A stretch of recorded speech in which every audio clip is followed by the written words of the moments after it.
Hey, what's up? It's Tati, and I'm back with another review of Dark Side of the Ring. And this week, the focus is on Grizzly Smith, who is the father of Jake the Snake Roberts. If you are triggered by incest or sexual assault of children, then this is not for you if you haven't watched it, or possibly this review might be triggering to you. So, just clarifying that before I actually go on. This was a very tough episode to watch. I'm not going to be talking about Grizzly Smith like career as a wrestler or anything like that because honestly he doesn't really deserve that type of recognition. So I'm just going to talk about how most people remembered him as, which is being a monster. He actually got Jake's mom's pregnant at 12 years old, and she had him when she was 13, and they had other children, and he divorced her by the time she was 17 years old. Isn't that crazy? 17 years old was when they actually got a divorce. So, to make things, worse, was that she had to split the kids up because she could not afford to raise them. She was just a minor herself. She probably haven't even finished school or had a job that could where she could be able to afford to raise these children on her own. So Jake went to go live with his grandmother, and he had a excellent time with his grandmother up until he was 11 years old and she passed away. So he had to go live with his father and his new wife, who was 16 when he married her. So he also had a child with her as well. And this is just crazy. Like, he obviously had a type. He liked girls, little girls, basically. And it was obviously easier for him to get away with marrying a teenager rather than a younger child. What made this so like much more worse was he was so happy about living with his dad that he didn't even think that anything can go wrong. He wanted to be like his dad, like a wrestler. He idolized him, and he was just wanting that father son time that he obviously didn't get a chance to have. And it didn't really last long. Shortly after he moved in, his wife started sexually assaulting him. And I know a lot of men would probably not even bat an eye to that, thinking that that's a good thing or whatnot. But imagine being a child being forced to do something that you don't want to do. Someone who's married to your father, like that just makes things even worse because she could have been a mom to him. Instead, she just used him sexually. And while that was going on, his father was sexually abusing his sister, who was 8 years old at the time that he actually first assaulted her. So that is just fucking. I don't even know what to say about that. But he tried to confront the situation, tell his dad about what was going on, hoping that he would help him to get her to stop. In the middle of him telling his dad about what was going on, she barged in and told him to leave and that she was going to deal with him later. She stayed in the room, talked to the dad, came out with a hanger and beat him for telling his dad what she had been doing to him. And it's crazy. It wasn't even his fault what she was doing to him, and she just beat him for it, for trying to get help, for telling an adult that should have been able to help him. And he figured that, you know, because he was doing that to the sister, he must have known what was going on between him and his stepmom, and just didn't even care to say or do anything about it because he was taking advantage of his own daughter as well. So that made things even sick. And something I didn't realize until like just now is that when she was 14, it was when the abuse stopped because she told her mom what was going on. So she packed her shit and took the daughter and left. And I found that ironic because you you're upset because he was sexually abusing your daughter, rightfully so. But you were doing the same shit to his son, and you beat him for telling his dad what you were doing, but you making it seem like your daughter was too good to be touched. Not that I'm saying that she should have, but it's like how is what you did, you know, not wrong, and what he did, um, wrong. It just doesn't make sense. You did the very same thing, and you took your daughter and left. So she left with the daughter, and I believe it was like a year later when she saw him again. And the daughter, her name is Robin, Rockin' Robin. She was also a WWF Women's Champion later on. She confronted her dad and said, "Hey, if you touch me one more time, I'm gonna get one of your guns and shoot you."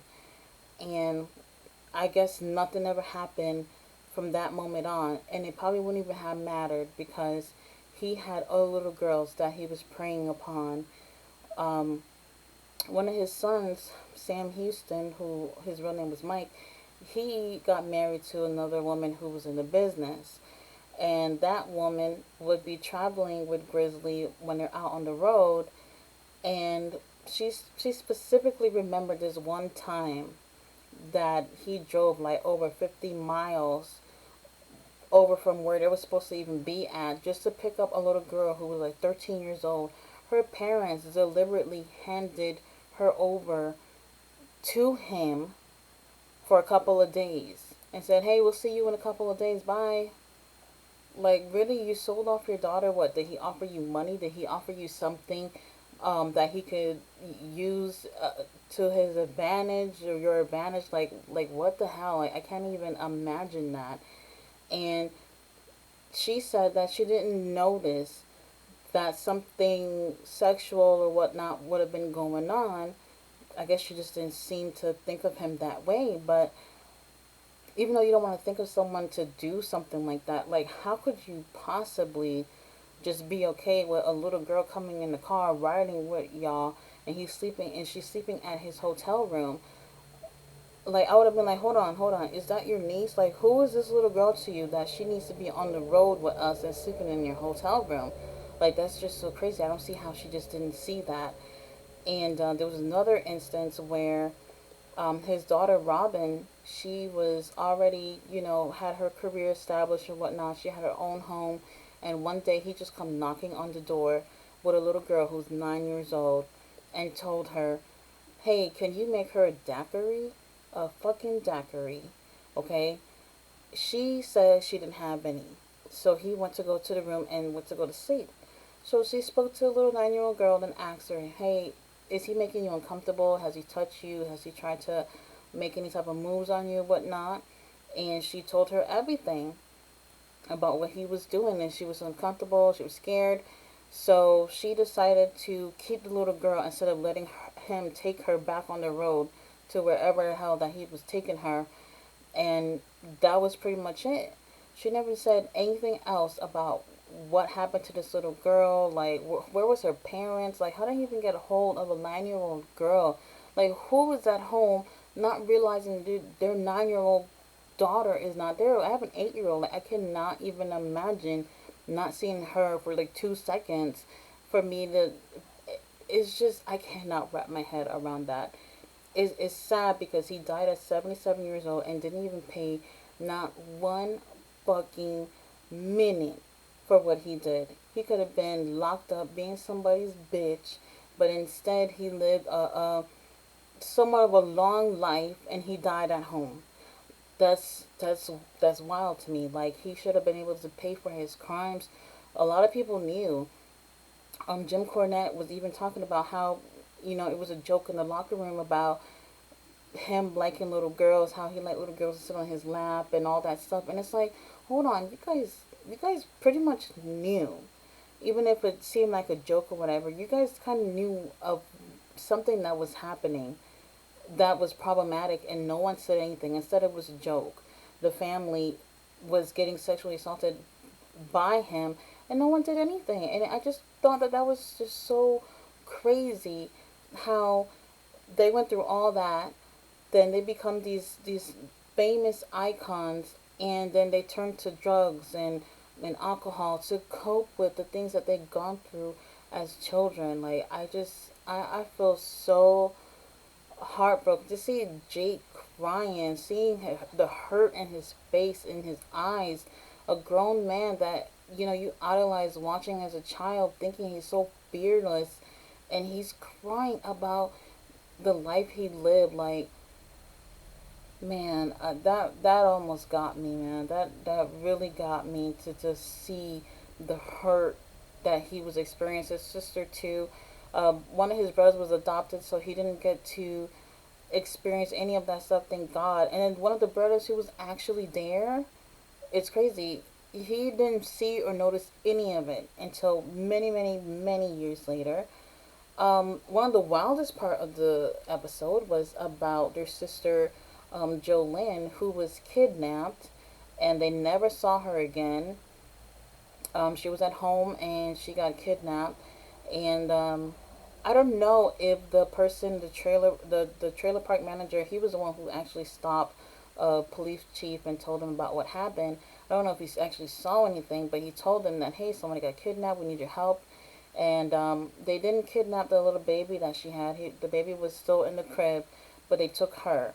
Um, they end up finding a suspect because there were notes on um, on a dresser or whatnot, and these were letters from Jolynne's husband, ex-wife, basically threatening her. I guess because she's bitter that he moved on and he's happy with a baby and wife or whatnot, and they end up going to the ex-wife and asking her what happened. They check her car. They find evidence that they need for at least kidnapping, but they're like, well, where is Jolynne? And she's like, hey, yeah, I kidnapped her and all that, but she got away. Really, she got away. She just conveniently just got away after you kidnap her, and she's not even nowhere to be found. Um, they never found her. No one knows what happened to her. The police chief said that he believed that they burned her body in an incinerator because she did work at a location that had incinerators.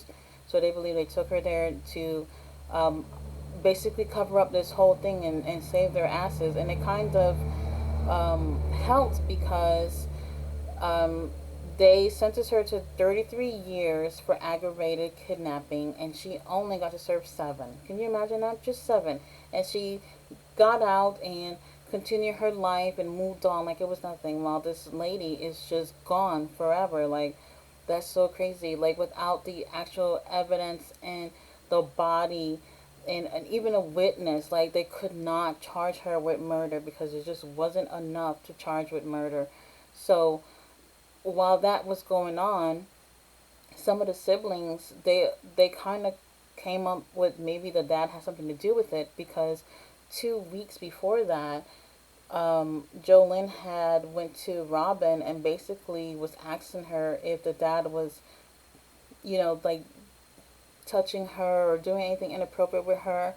And I don't believe she gave her a direct answer as to if he was or not, but she figured that she was basically telling her that if those things were happening to you, then those things happened to me. So Robin believed that because she confronted her sort of about the dad possibly molesting her, that she probably would have went to the police and told them what was going on, and the dad probably would have had something to do with her disappearance. While that's possible, it's still possible that the ex-wife was the one who kidnapped her and killed her, because, well, she did send threatening letters and whatnot way before she actually met with her sister to talk about the dad abusing her. So honestly, he could have had something to do with it, but I'm not sure. And no one's sure. No one actually knows what happened to her, and it's so heartbreaking. This family has gone through so much, and that's one of the things that drove them to doing drugs and alcohol and whatnot. And it was so happy to hear that Jake has been sober for 10 years.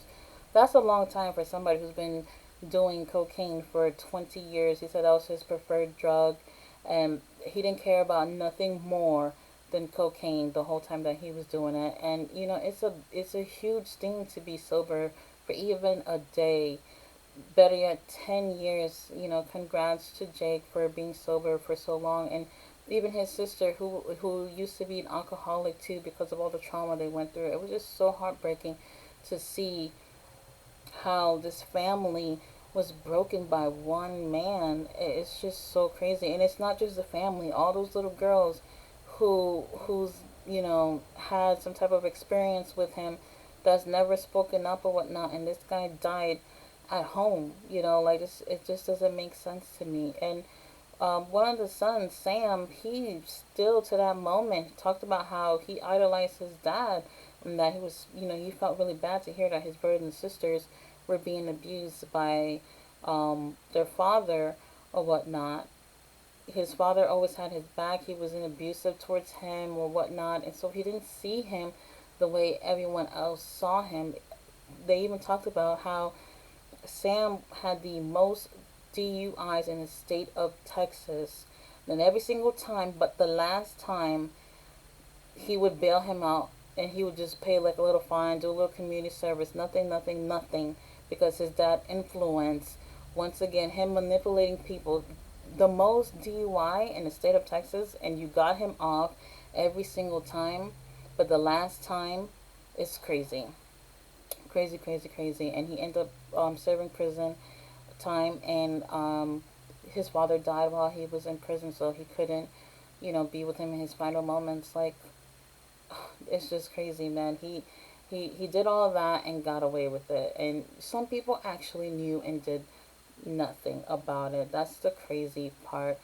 This was a very tough episode to watch, because it's hard to just try to wrap around your head, like, what make people do things like that, and especially to your family.